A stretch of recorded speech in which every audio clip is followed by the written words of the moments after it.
Good afternoon, everybody. Thank you for joining us here live on the Nebraska Medicine Facebook page. We know that you have a lot of pressing questions about COVID-19, and the information that we're learning about it is changing rapidly. So today we're here to answer some of the most pressing questions for you. I'm here today with Dr. Kelly Cawcutt. Thank you for being here. Thank you. It's a pleasure to be here today, too. Dr. Cawcutt is an infectious disease expert and a critical care doctor, so she's the perfect person to talk about to get answers to some of these questions and what we're learning. Quick disclaimer, this is a live chat for informational purposes only. If you have any questions specific to your health or your medical condition, you want to direct those towards your primary care doctor. First of all, we had this conversation a little more than a week ago. We're sitting farther apart, practicing our social distancing today. Absolutely. So let's talk about symptoms, because we know that there are some that have been basically the most common throughout. But what have we learned so far? Sure. So we know that the most common symptoms we're looking for are fever, cough, and shortness of breath.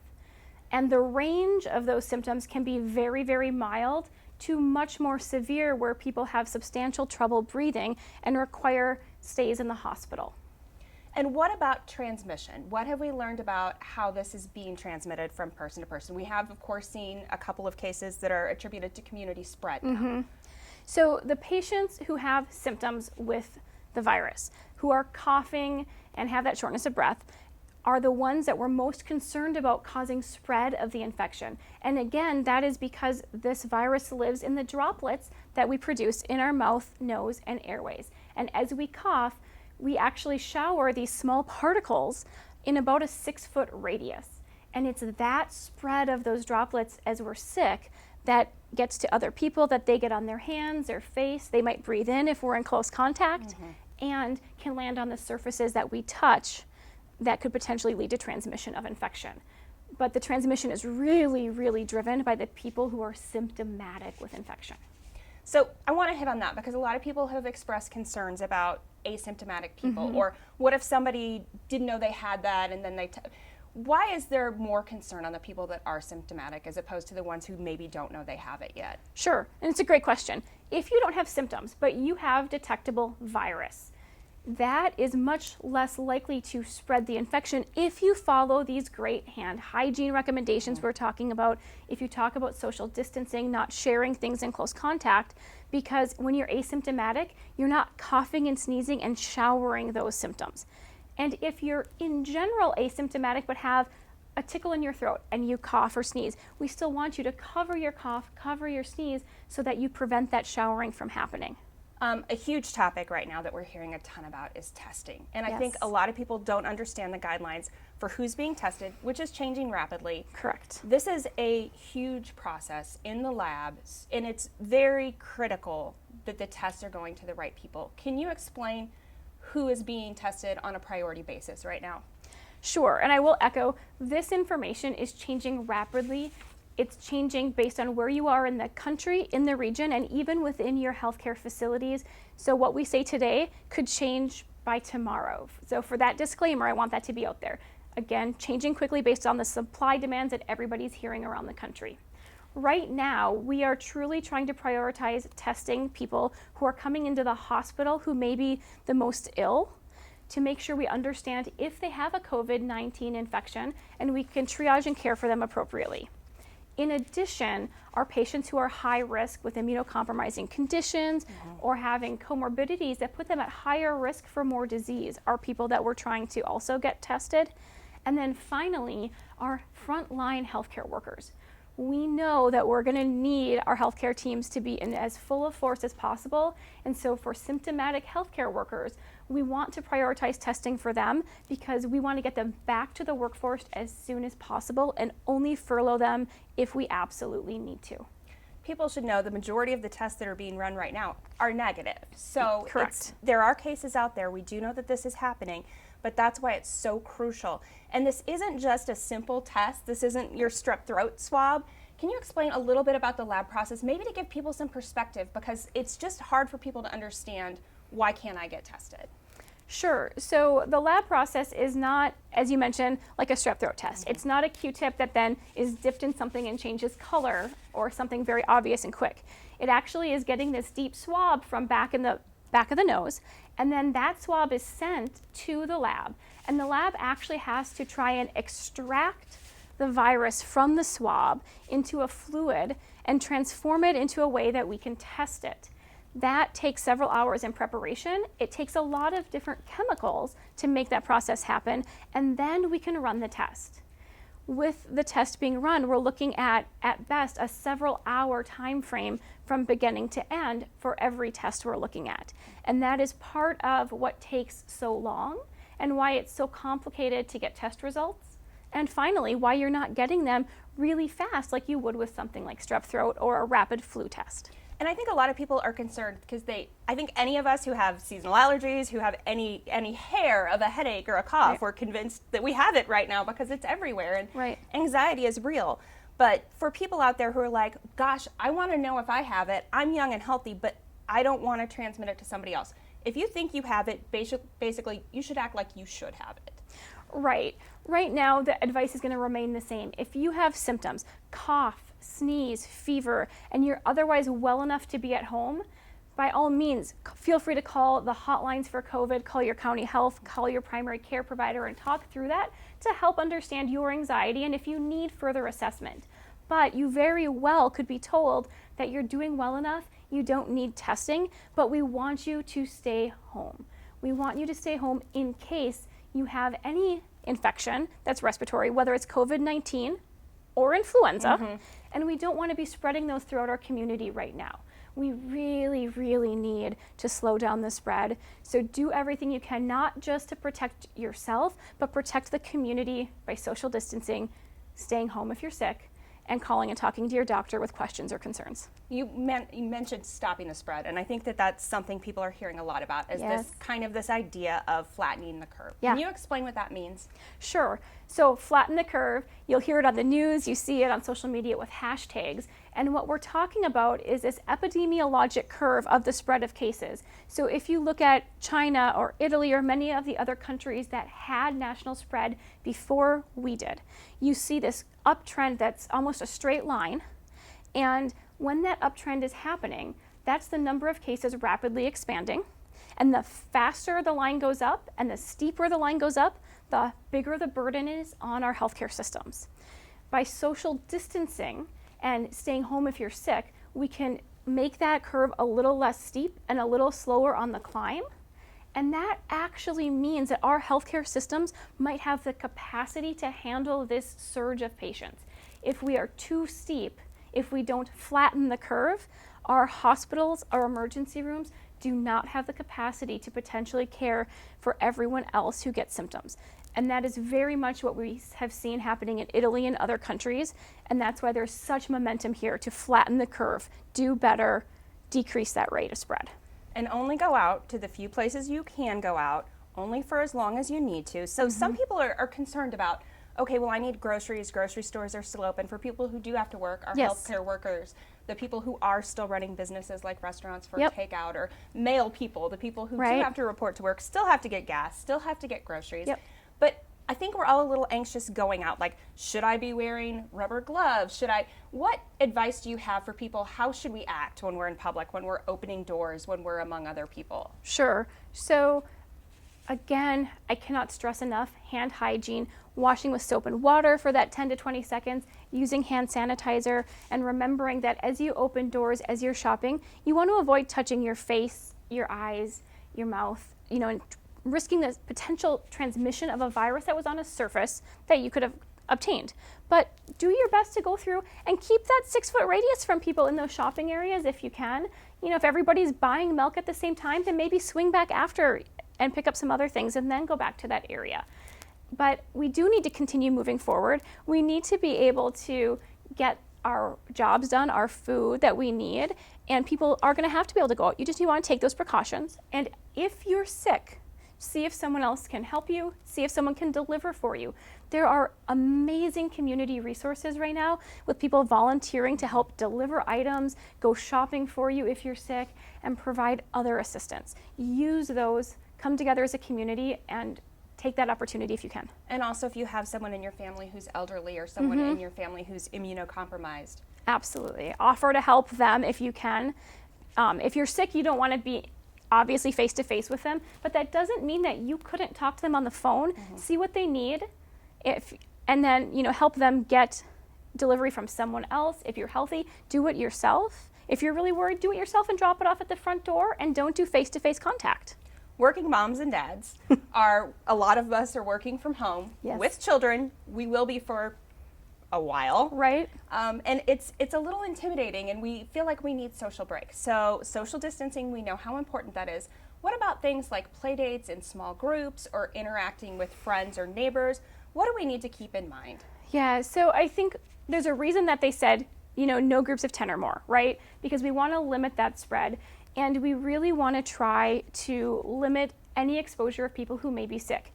No contact if people in small groups if someone is sick. Make sure you visit that in front. And then also I would go ahead and say, play dates are tough, and I think that's going to be a very individual decision. We know kids don't display as many symptoms, but being outside, and I've seen some people doing outside across the street like dance parties or shamrock hunts for St. Patrick's Day in their neighborhood and windows, and having the community somewhat out in smaller groups, but still having some way to engage. And I think being innovative and creative with maintaining social distancing is what we're going to be doing. Let's get back to some of the stuff that we're learning as far as treatment and that. What do we know right now about how people who are being treated for COVID-19, is there anything that works that helps them? Sure, that's a very important question, and it's one that we're hearing all the time.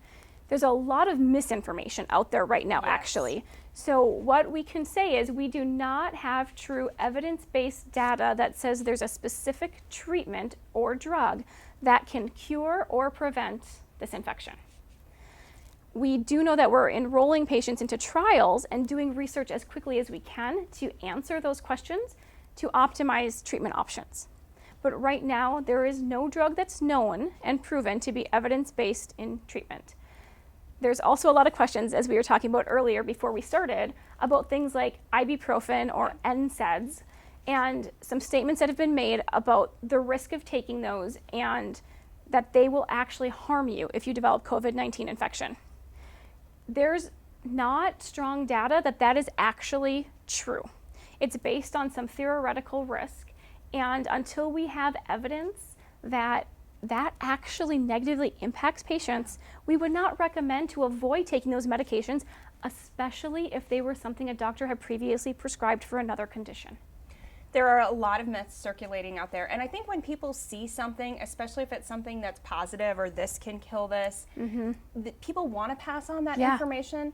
What advice do you have as far as people when it comes to relying on reliable sources and knowing what's true and what isn't true? Because we've heard, hot tubs can kill this, zinc lozenges, and there's just so much misinformation out there. Right, there is, and I think it's really hard, and I think as a community member, as a physician, as a mom, a daughter, a friend, I want there to be treatments too, and I feel that same desperation to find answers, but we can't jump to doing things that don't make sense, or even worse, could potentially harm someone without evidence.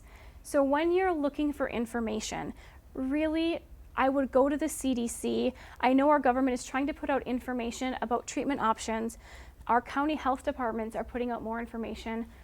As an institution, we are constantly trying to update the frequently asked questions, the community questions, so there's a repository of these answers for you.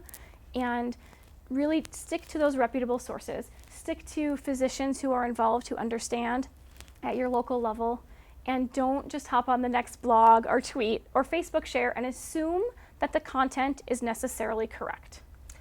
Speaking of a lot of questions people have, one of the questions that's been circulating a lot is, do we know yet if someone can get this twice?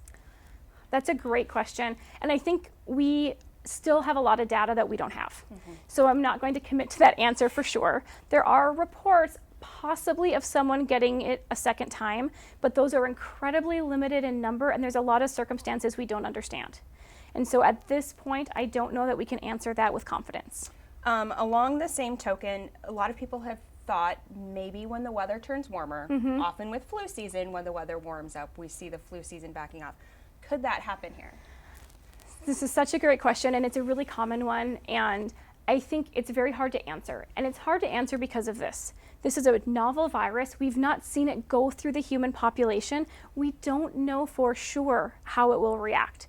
I think many of us are very hopeful that that may be the case, but that wasn't necessarily as clear of a case with SARS or MERS, that we had this seasonality evolve with it. And so I think we need to be cautious that, oh, when the temperature hits a certain level or it's sunnier, that the risk is going to go down. We don't know that that is true yet. We're learning a lot as we go along. Absolutely. And not only are our doctors like Dr. Cawcutt here actually on the front lines helping to determine who to test, helping with these rule-out cases, they're also helping us put the information together. They're proofreading everything that goes on our website. They're researching the stories that are out there. So have faith that what we do comes from a place of much information, of much collaboration. So much thank you to you. Thank you. One more question. Sure. A lot of people hear the term like deep cleaning. I think all of us want to go home right now and we want to scrub every countertop Right. every second. Yeah. What should people keep in mind in their own homes or surfaces? Like what can we be doing on our own if we're feeling really anxious about this? Sure. So I think, remember, this virus is very easily killed. So soap and water with hand washing, same soap and water on surfaces will kill the virus. If you have the wipes, Lysol wipes that talk about having that percent of alcohol of 60% or more, you'll be able to kill the virus.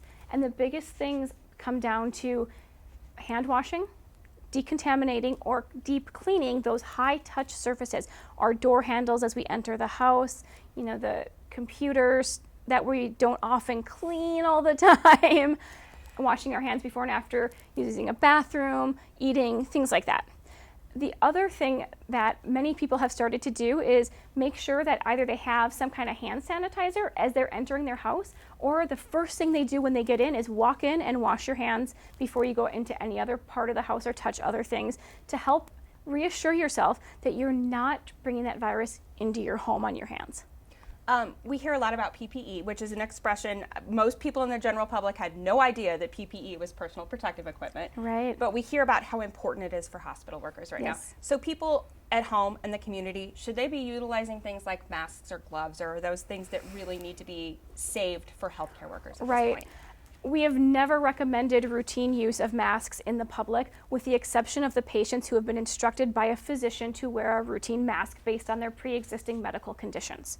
Outside of that, please don't stockpile masks. Please don't stockpile gloves. Use the hand washing, use the techniques we've talked about, and save those personal protective equipment pieces for our healthcare workers. There are many campaigns out there right now that are coming out on the front line saying, we're here to take care of you, stay home to help take care of us. We need the protection. We need to be able to keep everybody safe and take care of everyone who comes through our doors, and we can't do that if we don't have access to the right gear, at least not as well as we'd want to. I think it's reassuring for people to see you today and realize that you're a mom, that you're a person, that you're taking care of yourself because you love your family and you love your friends. What advice do you have for them out there about trusting the experts to take care of these patients? Oh, that's a great question. I think it's really hard in moments like this where there's so much uncertainty and fear and panic to put your trust into people. There's been a lot of misinformation. What I can say for our colleagues here at UNMC and Nebraska Medicine, I don't know that I've ever seen the level of collaboration and I can't even say the right word right now. The level of collaboration that we're seeing amongst physicians locally, nationally, and frankly globally, to try and race against this epidemic and pandemic that we're facing in our communities and across the globe, to get the best information, to take care of each other, and to do the right things for everyone. And I think all of us recognize now more than ever, at the end of the day, I'm a patient too. And so I need to protect the system to the best of our ability, and that's the sentiment being echoed by the healthcare community, because we're all patients at the end of the day. So what matters for you guys matters for us too, and we're just trying to do the best we can with the resources we have. And in this case too, the community really is playing a part in this. Absolutely. By controlling the spread, by getting good information out there, by sharing good information, by following those social distancing practices, and just by trusting the experts and knowing that we're getting you the information as quick as we can, about testing. We're being as transparent as we can. Your time is so valuable. Thank you for what you've spent with us today. I know a lot of you probably have questions and you're probably posting them underneath right now. We're going to go back in and answer as many of those as we can. We wanted to address the ones that we're hearing the most today. So if you do have questions, feel free to ask those. We're going to make sure that we're getting you good information as fast as we can. So please be patient with us on that. And the information about testing, etc., is evolving so quickly. So any closing thoughts you'd like to offer before you head back out into the world there? I think the biggest thing that I would want to echo to everyone in our community, one is thank you for your support. Thank you for social distancing. Thank you for embracing the idea of what it means to flatten the curve. This is truly a community effort like we have never seen. We need everyone's help to do this and to do it well for the sake of our community. So thank you. We appreciate all the efforts being made by the community members, and we will continue to do our best to help everyone and provide information as quickly as we can, as long as we can do it accurately. You guys are doing an exceptional job with patient care, with helping us communicate the proper information. For those of you out there, nebraskamed.com/COVID. We have a Q&A section there. It's getting updated with input from our infectious disease experts multiple times a day. So we're getting you the information as fast as we can, and we appreciate your patience and your listening to all the advice of our experts. So since we cannot no handshakes today. We're Right. too far today to I elbow know, bump we like can't we were, elbow so bump we're going to go anymore. with the air bump today. Boom. Thank you for your time, and Thank thanks you. to all